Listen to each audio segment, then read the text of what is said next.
Nistriħu ftit qabel naqbdu l-vapur tal-aħħar? Iva, din l-aħħar sija qabel ninżlu l-imġar. Intawluh kemitina il-wara nofsinhar fil-qala żiena toma ta' qottijiet jitfettu fil-mag bin-Nescafè. Nibqgħu intella u nniżlu ta' x'ħin se naqbdu lura.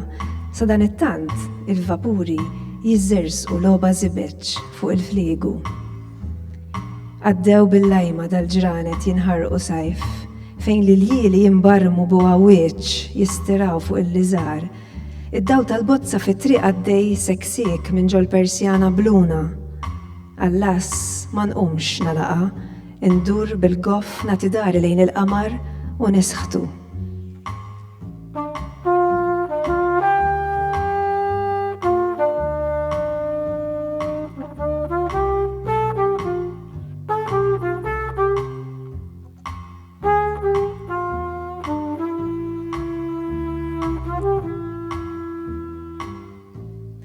Midla mibes għadu mrekken wara t-tieqa nisma l-werżieq diġà qed iżarrat is-sajf biċċiet.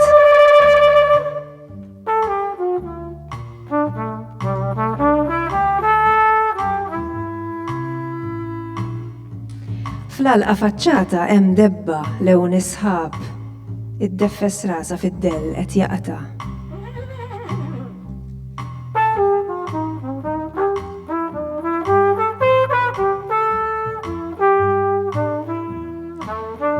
B'demba tkeċċi is-sajf salvaġġ.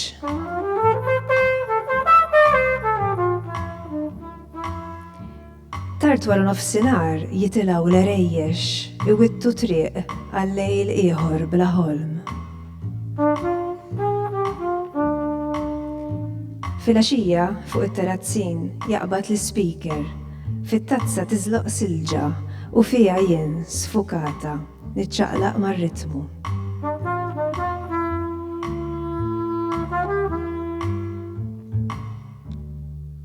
Fit-tazza tiżloq silġa u fiha jien sfukata niċċaqlaq mar-ritmu. And now I would like to invite Albert Gatt, who translated this same poem into English.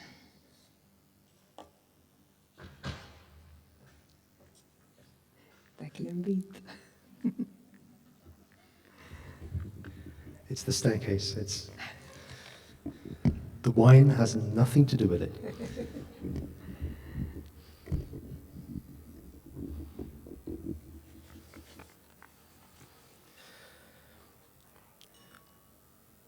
Shall we rest before we catch the last ferry back?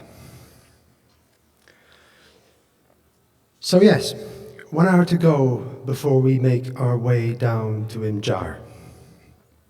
Drawn out as long as it'll allow, our lazy ala afternoon tastes of figures of 8 dunked in mugs of Nescafé. We waver. What time shall we catch the ferry as the ships glide like beads across the channel? They've come to a sluggish end, these summer-scorched days of restless nights in spasms steering in the bedsheets, the streetlight a peeping Tom between the blue shutters. I can't be bothered to get up and close them, so I huff and curse the moon and turn my back. Through the unyielding dark that still lurks at the window, I listen to the crickets tearing summer to shreds.